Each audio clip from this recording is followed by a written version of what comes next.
Well, it's awesome to be a monopoly in a growing economy. You know, in the time it'll take me to do this with my phone, 2 million people will declare their intentions to Google.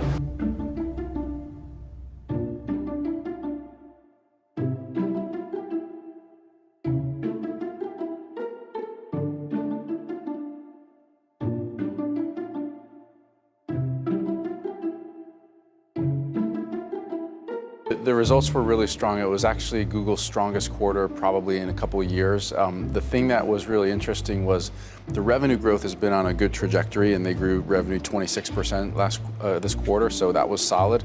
But the thing that was a change was that the gross margin actually improved sequentially. Well, so remember, this is first and foremost still a very large, or the largest search engine platform out there. And even after 20 years, this business continues to grow somewhere between 15 and 20%.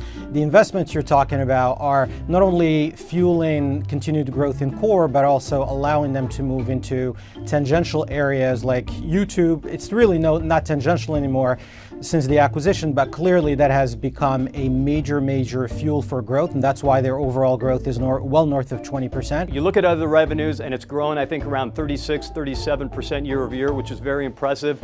I think probably the main driver of that is the Google Cloud Platform. I mean, we here at Morningstar, we're thinking that overall space, the overall cloud space is probably going to grow at around 30-35% a year. So all of that is pretty good news. And then, of course, as your other guests stated, don't forget about YouTube. I think there is a lot of growth potential in YouTube. Well, the growth is very impressive relative to the valuation. Back in 2000, in that tech bubble, Cisco was 100 times earnings. Google up until today, yesterday, whatever, before today's rise, was 21 times our earnings estimate.